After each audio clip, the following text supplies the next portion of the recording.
Oh, I guess we should start from the beginning. Okay, can everybody see that?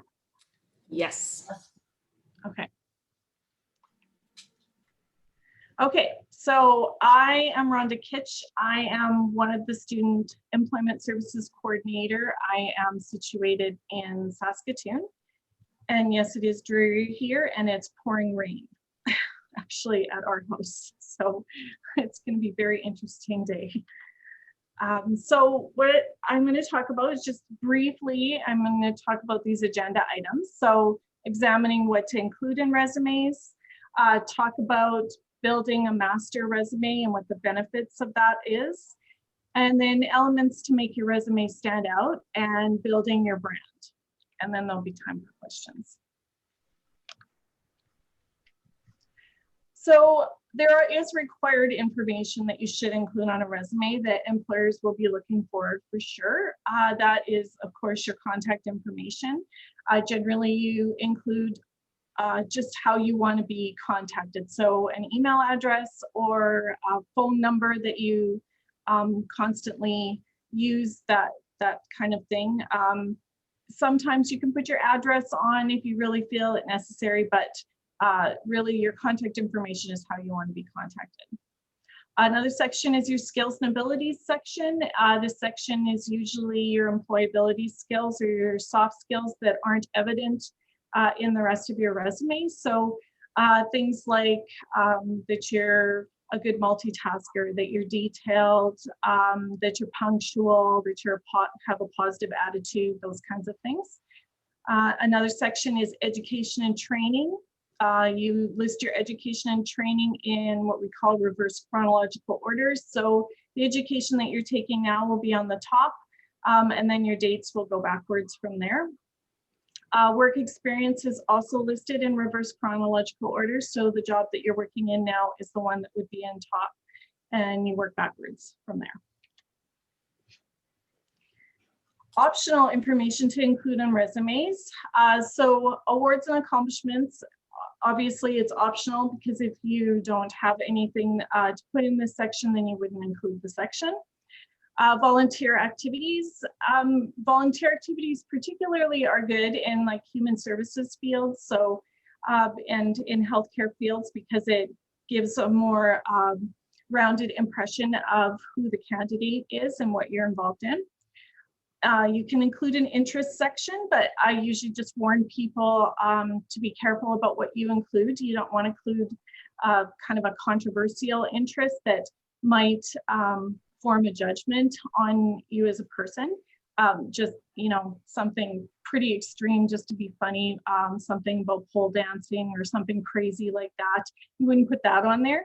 But if you're really interested in, say, softball or slow pitch, and you know that the organization that you're applying to has a slow pitch team, that is a great way of trying to connect yourself with the employer by putting that interest on your resume.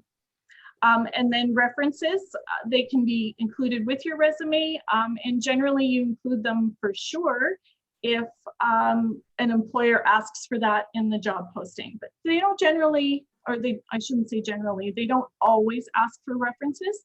And if they don't ask for references, I usually recommend that you don't include them, just because when you're applying online and resumes get printed out, you don't know whose desk that resume or application is going to end up on. And your references information is private information. So you don't necessarily want to share it to whoever you know that you don't know. So a master resume it's kind of a skeleton of the, I guess, required elements in a resume. So your contact information, your skills, your education, training, and work experience. The reason why I mention a master resume is because everybody hates working on their resume. It's really kind of a daunting task. I do it in my job, and it's much easier for me to work on other people's resume, but when I have to sit down and work on my own resume, it's painful. So if you have a skeleton resume that has, you know, those elements always, because they're never going to change, you might add to them, but, you know, really don't change all that much. When you do have a job to apply for, there isn't a whole heck of a lot that you have to work on for your resume. So the one thing about a master resume or a skeleton resume is that you always have to keep it current. So whenever you take a class or whenever you change jobs or something, it's a good idea to just add that to your resume so that when you find that dream job you want to apply for, you're not starting from scratch, trying to remember dates and years of when you took things, and because that becomes a more daunting problem for you. So the master resume can either be saved as in a formatted way, or you can just save it in a Word document and just have the listing of everything that you need to include in your resume and just update that Word document going forward. So two things I want you to consider. One is that a resume should be tailored very specifically to each job you're applying for. And gone are the days where you develop one beautiful looking resume, you print it off 5 million times, you go around and you hand out exactly the same resume to every single organization you want to apply for. That's changed. Resumes can, based on using an objective statement or something at the top of the resume, or you can also specifically change your skills set. Not that your skill set changes, but maybe you're going to want to focus more on particular skills as they're in the job posting. And also another thing to consider is you should identify your uniqueness in your resume and make it stand out from other applicants. So we're going to talk a bit more about that going forward. So I won't explain that one too much. So resume, in essence, is a way you build your brand. So it's not just organizations that have a brand. You personally have a brand as well. So ways to get your resume to stand out, and I'm going to talk about these in more detail, but first of all, accuracy. We're going to talk about resume templates, using clear and concise language, how you target an employer, and formatting. First and foremost, be accurate in your resume. Resumes contain facts, they're factual documents. In essence, an employer could come back to Sask Polytech and ask a question about if you graduated from there. Now, there is privacy legislation that doesn't necessarily allow them to do that, but I know on some of the floors on the campus in Saskatoon, there's graduation portraits all over the walls. So anybody can walk in there and look and see if someone graduated from a program. So just use that in your mind when you're thinking about what you're putting down on your resume to make sure that it is a good reflection of who you are as a person, because you never want to mislead an employer in any way with anything that you have on your resume. So my recommendation is to not use resume templates. And why wouldn't you use templates? Well, first, it stunts your creativity and your ability to focus on who you are and what makes you unique and makes you that individual that organization is going to want to hire. The resume industry changes really quickly. So templates that you'll find, some of them are just really outdated as to, the way that you would format your resume, the different order of the categories that you have on your resume. Those kind of ideas, newer ideas are a lot different than they were, say, even like 2 years ago. Templates don't allow you to target employers directly. So generally a template is just something where you just plug your information into it and it kind of spits it out. And if you're really wanting to target an employer and make yourself look unique, it's very difficult to do that in templates. And the next one is my favorite. Template wizards usually require certain sections to be filled in. This one drives me crazy when I have a student that comes for some assistance with their resume and they've used a template wizard and you want to change the borders on something, or you want to add something or delete something, it screws up everything on the whole document. You end up having to start from scratch and just retype everything. So the one thing when using a template is it might be good for the one resume that you're working on right now, but as soon as you want to add something or change a section around, you probably won't be able to do that. And then also the next point is impossible to reformat the pre-designed templates. So if you want to have your different categories on your resume in a different order, the templates don't allow you to do that. They only allow you to do exactly the way they have it set up. Use clear and concise language. So use a professional language, no slang or abbreviations. And your friend can be a thesaurus. And if you're not familiar with a thesaurus, on Microsoft Word, I think it's under the review tab that's across the top. If you open up the review tab there on the left-hand side, they have, I don't know if they even call it a thesaurus, but it's on there, and you click on it, you can plug in one word and search it, and it'll give you a whole variety of different ways of saying the same thing that you're saying. Don't be too wordy, so don't use filler words that are added for emphasis, and I have some examples of this. But I also want you to remember that you are in a post-secondary institution. So when you're done your program, you're going to graduate from a post-secondary institution. So a lot of organizations are going to have kind of an elevated idea of how a resume should look for somebody that's coming out that is graduating from Sask Polytech or from the U of S over somebody who graduates from a high school. Okay, so just kind of keep that in the back of your mind. So a sentence with filler uses lots of words like very or many or really. So as an example, I'm very good at doing many things at the same time because I'm really, really organized. So you can change that to say organized, individual, skilled at multitasking with multiple projects. So it sounds exactly the same, or it doesn't sound at all the same, but it means the same, but it has like an elevated professional language to it. And I'm just going to add this in the middle here. If you need any assistance with that, the employment services team can help you with that. So you can definitely, email us and let us know, and we can help you develop these kinds of statements. All right, so how do you target an employer? So there's a couple of sections that you can do that.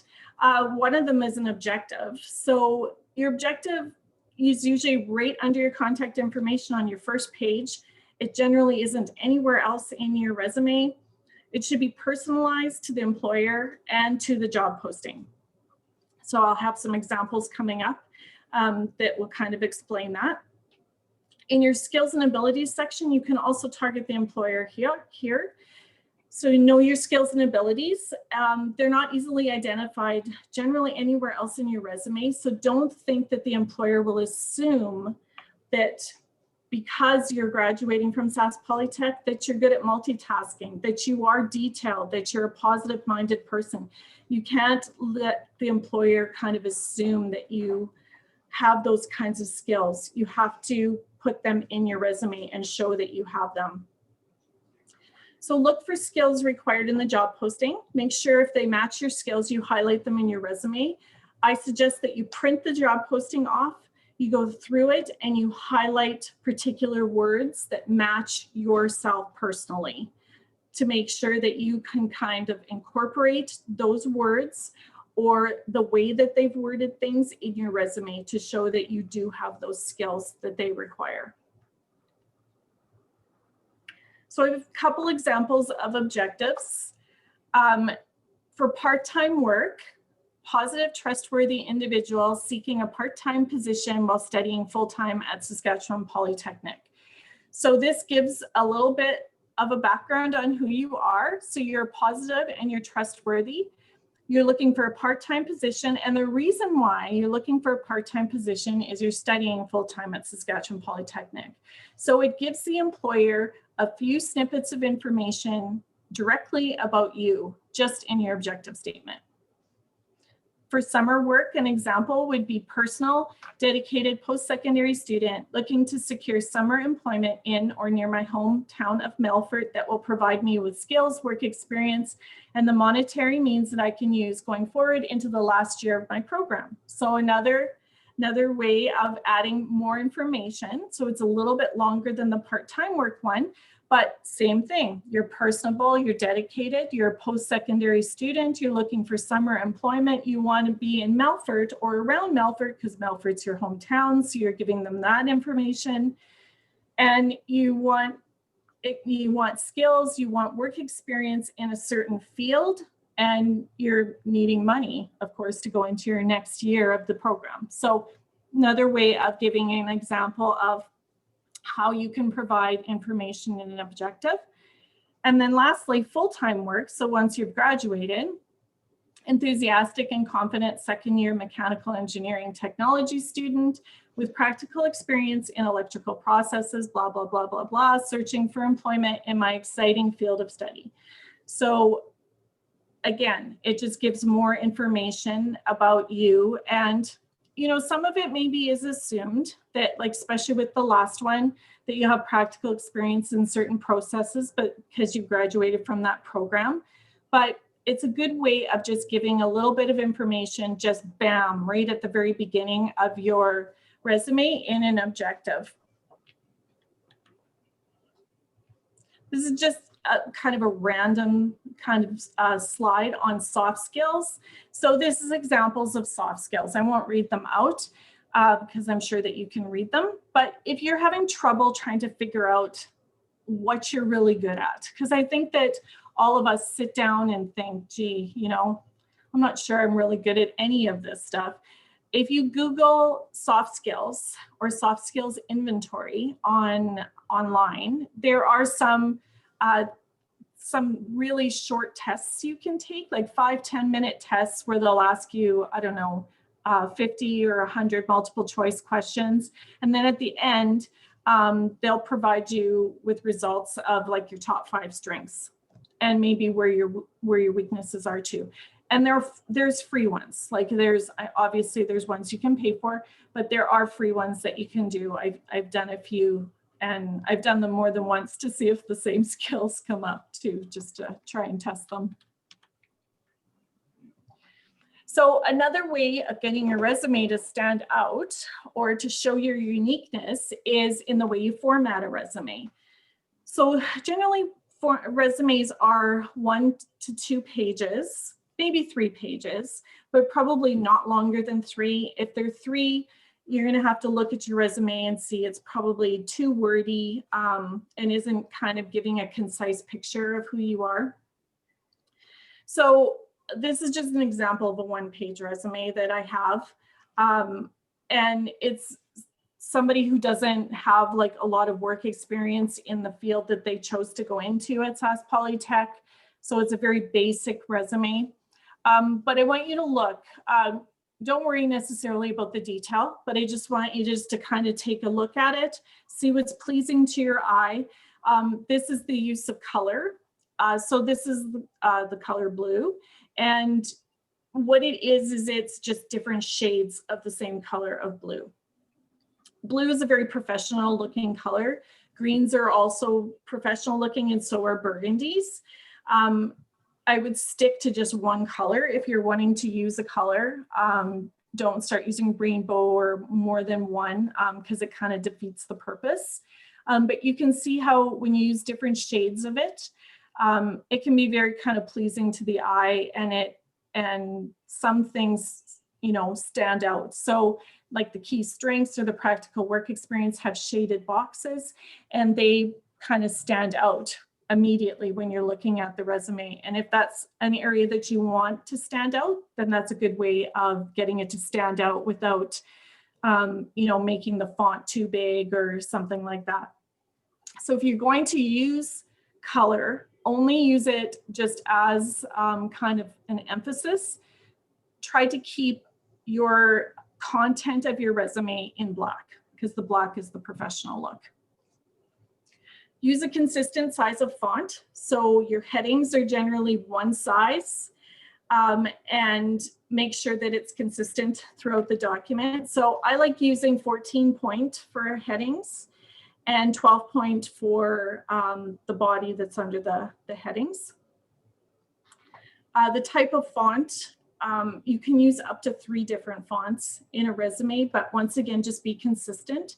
So if your headings are, say, Calibri, make sure all your headings are Calibri.